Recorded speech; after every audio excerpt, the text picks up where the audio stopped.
Kendrick Perkins, Amina Smith here with you. And the Celtics win big against the Heat, 122-92. This Celtics team, they beat the Heat by 30 points. The top team in the East, just exactly how we predicted, right? Absolutely. And look, they handled their business. See, the great thing about it is that I don't want to hear, oh, they didn't have this person or that person again. It's hard to win in the NBA, and the Celtics went out there and handled their business. You know what the Celtics did show me tonight? That whatever opposing team or coach is willing to throw at them, that they could handle it. They could play basketball the right way. We saw cutting. We saw the extra pass. The Heat went from a zone to man to, whatever they was in, the Celtics figured it out, and they did it in great fashion. And by the way, Jaylen Brown and Jason Tatum, I don't know what in the hell has gotten to both of them on both ends of the floor, but I love every bit of it. Seriously, I love it. Yeah, Jaylen Brown, Jason Tatum, and also Marcus Smart. He's with Abby Chin right now. Let's take a listen. Marcus, the other night we talked after New Orleans, and you said the key to this offense is pace. What did you think of the pace tonight? Loved it. We played a really good team, as we all know. They had a couple guys down, but we understood that they were still going to come out and play, and we had to get out and run. And, try to get our guys, Jaylen and Jason, in the transition. We're one of the best players in this world to do it, and we did that tonight. Held yet another team under 100. How would you describe what is clicking with this defense? Just our camaraderie, our chemistry. Everybody's finally getting a hold of the scheme that Ime wants us to get to. We're trusting one another, we're believing one another, and we're just following one another's leads. You've now had a handful of games where this starting five has been available. 4 of those have been runaway wins. What are you guys learning about playing with each other, and what is working so well right now? We're just learning how good we can be, with those 5. We've been here the longest with each other, and unfortunately we haven't got that many touches with each other. So to be able to come out here and have these games, the success that we had with that starting 5 means a lot, and it just shows what we can do when everybody's healthy. Finally, speaking of being here the longest, blast from the past, Brandon Bass in the building tonight. He hasn't played for the Celtics, Marcus, since 14-15. What does that mean to you? You were a teammate of it. That's crazy. I was just talking to guys. They were showing vintage clips, old clips, and I'm looking like, dang, was Brandon on the screen? Was he there with me? That's how long ago I've been here, and it was my rookie year when I played with him. So it's good to see him, man. He's never changed, so it just brings back memories. I'm getting old. I wouldn't go that far, Marcus. Thank you. Congrats. Thank you. Marcus Smart not getting that old, okay? Showing some love to Eddie House right there. Brandon Bass also out there on the court, just showing so much love to Marcus Smart. All right, let's bring in Scal, who's inside of TD Garden. And Scal, a huge win for this Celtics team. And Marcus Smart coming up huge out there on the court. Just how much did he impact this game? Yeah, so ever since he's returned, the team just looks like they're just clicking on all cylinders. Everyone, they're not wasting possessions. They're not playing my turn basketball. Defensively, I think they're at another level because of his communication. And I think, it's not just him doing everything. It's him talking, and then now Jason Tatum's talking, Rob Williams talking, Al Horford's talking, Jaylen Brown's talking. It all is working, but I think they just had to kind of get out of their shell. And Marcus Smart, to me, feels like the guy that has allowed them to do that, at least since his return. I agree, Scal. And look, he's not forcing anything, meaning he's not taking those ill-advised threes. He's actually looking to make guys better. He's actually embracing the role of being the facilitator.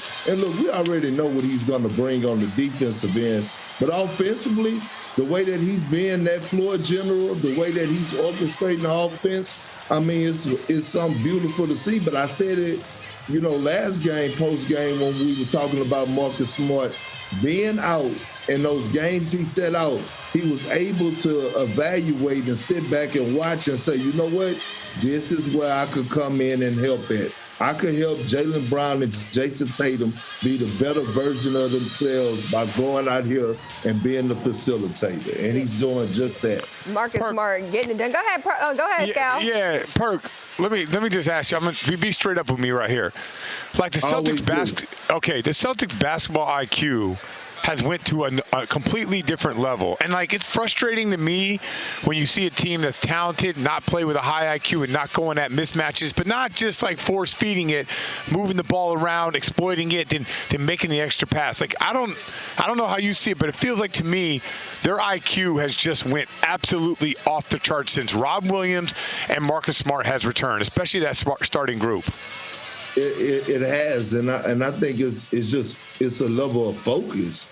But even tonight, Scal, I was telling Amina before you came on, like, they were figuring out things on the fly. The Heat were in the zone at one point. They were in the man. They seemed like they was in a boxing one. They were trapping. And the Celtics were just having pace with patience and figuring it out. And they were making the simple passes.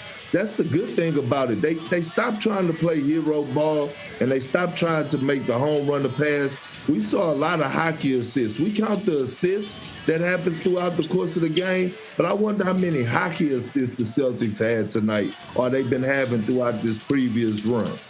And Scal, I want to go back to that third quarter where the Celtics, they outscored the Heat 40-25. And usually we see the Celtics in the third quarter, and that's where they get their low. Just how much of a key was this quarter for the C's tonight? Well, it started out with Tatum and Brown stepping up big coming out of the half. And, you know, I do believe, no matter as much as I talk about Marcus Smart or Rob Williams, I do believe that when those two guys are playing well and playing the right way, that everyone else is going to follow suit. But when I think about that third quarter, is what I've just asked Perk, is I think it's their basketball IQ has gone to another level. But it's not slow thinking. It's quick thinking. They know what they want. They get into it quickly. They try to take advantage of the mismatch.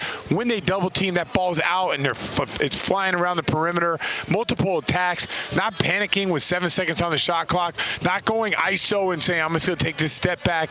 Like, they just look like I'm not going to go championship caliber team as of right now. It's a little too early for that based off the seasons that they have, but they look like a team that can go into the playoffs and have no problem, like, bouncing out of like getting through the first round and then being challenged by the Milwaukees of the world and, like, putting up a great fight. And I can't say that 2 weeks ago or a month ago.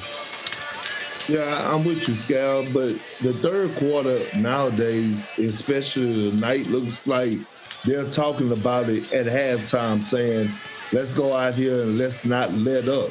Well, we saw the Celtics have big leads and give them away, but now it's almost like they're putting a focus. And you know this, Scal, from being in the locker room, that it was times that, you know, we were up 20 and we like, look, this third quarter, man, we got to come out with the same intensity, same mindset. Matter of fact, let's get out there early and get a good warm-up so we can hit the ground running.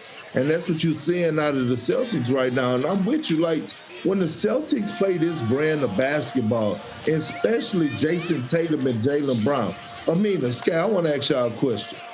Is it just me, or do Jason Tatum and Jaylen Brown both look like they got an edge about themselves and like a certain type of, like, jump into them? Like, they're leaping up off the floor, they're playing aggressive, and they're playing mad. Like, I ain't seeing a whole lot of smiling. I'm seeing a whole lot of scowls and frowns, and they're about their business. I would definitely say there's definitely more urgency out there with Jaylen Brown and Jason Tatum. But, Scal, what are you seeing with those two All-Stars as of late? That they know that they're better than everybody else. That's a big deal. Like, going out there and doing it when you're too cool for school, that's one way to doing it. But doing it with a disposition to dominate, that's the other way to do it. Like when me and Perk are on this show, that disposition to dominate, that's how we do it. You know what? I never understood the too cool for school thing. You know we ain't like that, Perk. Yeah, we ain't like that. Too cool for school. All right, thanks so much, guys. Let's send it out to Abby Chin right now, who's with Ime Udoka after this win. Ime, Miami tied this game at 32 after a 16-1 run. What was said in the huddle? Because this game changed after that. Yeah, pay attention to detail. They had some guys out, and the other guys were shooters. We wanted to make them play inside the three-point line. They got free for way too many looks. Way too comfortable in that stretch, and you know, to our credit, we picked it up then, looked at those clips at halftime, and upped our physicality in the third quarter. Miami and zone defense against the Celtics is synonymous. How do you feel about your offensive execution tonight? Yeah, it was pretty good at times. Sometimes we got a little stagnant, but we want to continue to penetrate, not just moving around the perimeter. Now we have some open shots, and we knocked them down. And we knew it was going to happen. Miami runs the third most zones in the league, and we've seen quite a bit of zones. So it feels like we're getting better at that, have some practice against it, and, made enough shots to get them out of it.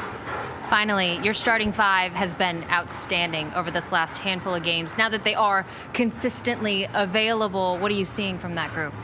Some continuity, some growth, obviously high-level defense, but even for a bigger team with our big wings and Al and Rob out there, we're playing faster. And I think that's really good. They're sharing the ball, and then when we come in with the bench, it kind of puts guys back in the role. So it feels like we've had some consistency over the last 7-8 games with those guys, and we're finally starting to reap some benefits.